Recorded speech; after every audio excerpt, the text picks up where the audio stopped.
नमस्कार, आकाशवाणी देहरादून से प्रस्तुत हैं प्रादेशिक समाचार। पहले मुख्य समाचार। प्रधानमंत्री नरेंद्र मोदी ने कहा, देश फिट इंडिया मूवमेंट के माध्यम से फिटनेस और स्वस्थ जीवन शैली के लिए जागरूक हो रहा है। प्रधानमंत्री ने उत्तराखंड को प्लास्टिक मुक्त बनाने में प्रदेशवासियों से योगदान करने का आग्रह किया।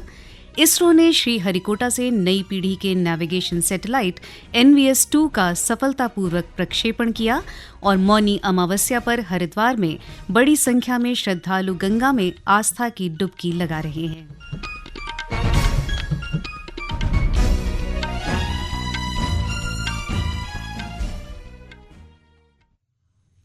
प्रादेशिक समाचार के साथ मैं मुदिता और अब समाचार विस्तार से।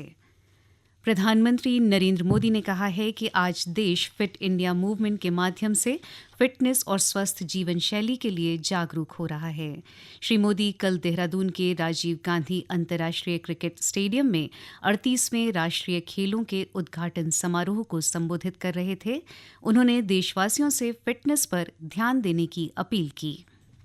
मुझे संतोष है कि आज देश फिट इंडिया मूवमेंट के माध्यम से फिटनेस और हेल्दी लाइफस्टाइल के लिए जागरूक हो रहा है। ये नेशनल गेम्स भी हमें ये सिखाते हैं कि फिजिकल एक्टिविटी, डिसिप्लिन और बैलेंस लाइफ कितनी जरूरी है। आज मैं देशवासियों से कहूंगा, दो चीजों पर जरूर फोकस करें। ये दो चीजें एक्सरसाइज और डाइट से जुड़ी है। हर दिन थोड़ा सा समय निकालकर एक्सरसाइज जरूर करिए। टहलने से लेकर वर्कआउट करने तक जो भी संभव हो अवश्य कीजिए। दूसरा ये कि अपनी डाइट पर फोकस कीजिए। बैलेंस इनटेक पर आपका फोकस हो और खाना न्यूट्रिशियस हो, पौष्टिक हो। प्रधानमंत्री ने कहा कि उत्तराखंड प्लास्टिक मुक्त बनने की दिशा में काफी मेहनत कर रहा है। उन्होंने प्रदेशवासियों से इस अभियान को सफल बनाने में योगदान करने का भी आग्रह किया। मेरा एक आग्रह स्वच्छता को लेकर भी है। देवभूमि के निवासियों के प्रयासों से उत्तराखंड प्लास्टिक मुक्त बनने की दिशा में काफी मेहनत कर रहा है, आगे बढ़ने का प्रयास कर रहा है। प्लास्टिक मुक्त उत्तराखंड का संकल्प आपके सहयोग के बिना पूरा नहीं हो सकता।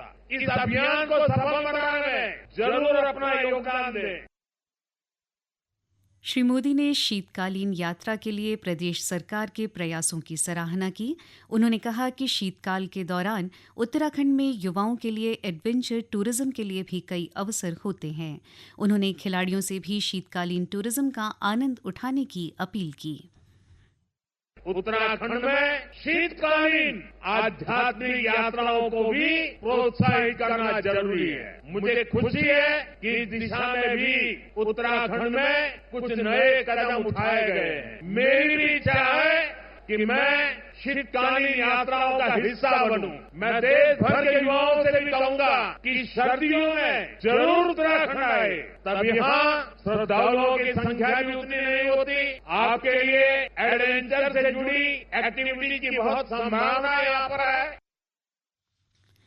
इस अवसर पर मुख्यमंत्री पुष्कर सिंह धामी ने कहा कि प्रधानमंत्री नरेंद्र मोदी के कुशल नेतृत्व में देश प्रत्येक क्षेत्र में आगे बढ़ते हुए विकसित राष्ट्र बनने की ओर अग्रसर है।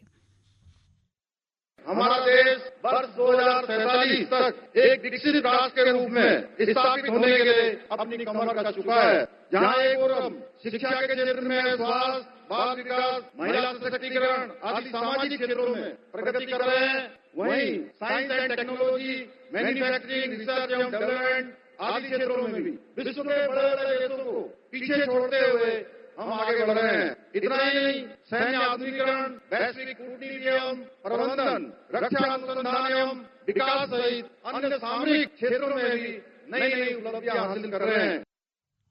वहीं राष्ट्रीय खेलों को लेकर दर्शकों में उत्साह का माहौल है। बहुत अच्छा लग रहा है और पहली बार ये मौका मिल रहा है उत्तराखंड में, तो ऑफ कोर्स सबको आना चाहिए, देखना चाहिए। और हमारे इतने सारे एथलीट हैं और उनको ऑलरेडी उत्साह करना चाहिए इस बारे में, तो उन्हें मोटिवेशन और ज्यादा मिलेगा, वो और अच्छा परफॉर्म करेंगे। देहरादून के परेड ग्राउंड स्थित मल्टीपर्पज हॉल में 38वें राष्ट्रीय खेलों के बैडमिंटन मुकाबले आज से शुरू हो गए हैं, जो 4 फरवरी तक चलेंगे। इसमें देश के शीर्ष खिलाड़ी खिताब के लिए प्रतिस्पर्धा करेंगे। उत्तराखंड, कर्नाटक, मध्य प्रदेश और महाराष्ट्र सहित 18 राज्यों के खिलाड़ी बैडमिंटन प्रतिस्पर्धा में हिस्सा ले रहे हैं, जिनमें 37वें राष्ट्रीय खेलों के कई पदक विजेता भी शामिल हैं। प्रतियोगिता में टीम और व्यक्तिगत दोनों श्रेणियों के मुकाबले होंगे। पहले 4 दिन टीम इवेंट्स होंगे, जिसमें पुरुष और महिला वर्ग की टीमें भाग लेंगी। आज पहले दिन अरुणाचल प्रदेश बनाम राजस्थान और गुजरात बनाम उत्तराखंड सहित कई अहम मुकाबले खेले जा रहे हैं। भारतीय अंतरिक्ष अनुसंधान संगठन इसरो ने आज आंध्र प्रदेश के श्रीहरिकोटा से दूसरी पीढ़ी के नेविगेशन सैटेलाइट NVS-2 का सफल प्रक्षेपण किया। इसे सुबह 6:23 पर GSLV F-15 प्रक्षेपण यान से छोड़ा गया। सतीश धवन अंतरिक्ष केंद्र से यह इसरो का 100वां ऐतिहासिक प्रक्षेपण है। इसरो के प्रमुख रॉकेट GSLV F-15 ने NVS-02 उपग्रह को सटीक भूस्थैतिक स्थानांतरण कक्षा में स्थापित किया। मिशन के सफल प्रक्षेपण के बाद इसरो के अध्यक्ष डॉक्टर V नारायणन ने कहा, Extremely happy to announce from the spaceport of ISRO that the first launch of this year 2025 has been successfully accomplished. इसे दूसरी पीढ़ी के नाविक उपग्रहों की सेवाओं की निरंतरता देने के लिए उन्नत सुविधाओं के साथ नाविक बेस लेयर तारामंडल को बढ़ाने के लिए परिकल्पित किया गया है। मौनी अमावस्या पर आज हरिद्वार की हर की पैड़ी में बड़ी संख्या में श्रद्धालु गंगा में आस्था की डुबकी लगा रहे हैं। मान्यताओं के अनुसार मौनी अमावस्या स्नान पितरों की शांति के लिए और घर में सुख समृद्धि के लिए किया जाता है। आज के दिन स्नान के साथ दान आदि करने का भी विशेष महत्व है। प्रयागराज में मौनी अमावस्या पर महाकुंभ का दूसरा अमृत स्नान चल रहा है। महानिर्वाणी पंचायती अखाड़ा और शंभु पंचायती अटल अखाड़ा ने आज सुबह त्रिवेणी संगम में सबसे पहले डुबकी लगाई। इससे पहले महाकुंभ में मंगलवार की रात भीड़ का दबाव इतना बढ़ा कि भगदड़ की स्थिति उत्पन्न हो गई। इसमें कई लोग घायल हो गए हैं। वहीं प्रशासन का कहना है कि फिलहाल हालात नियंत्रण में हैं। स्नान लगातार जारी है।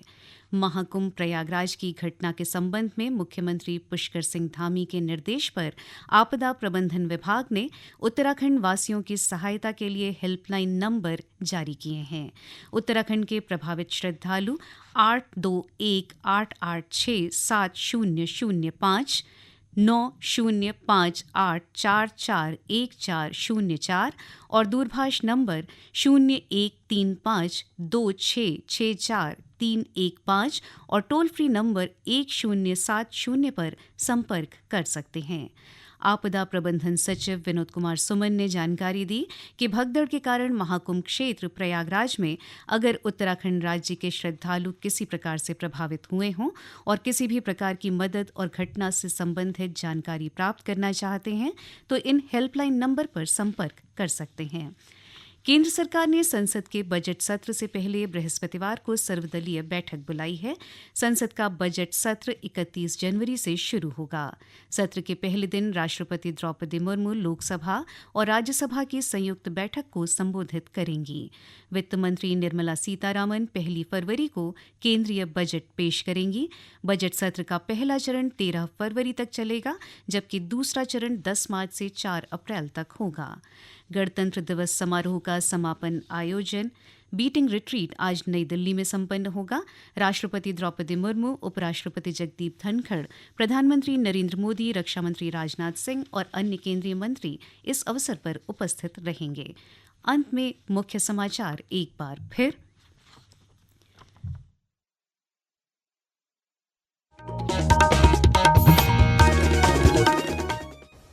प्रधानमंत्री नरेंद्र मोदी ने कहा, देश फिट इंडिया मूवमेंट के माध्यम से फिटनेस और स्वस्थ जीवन शैली के लिए प्रधानमंत्री ने उत्तराखंड को प्लास्टिक मुक्त बनाने में प्रदेशवासियों से योगदान करने का आग्रह किया।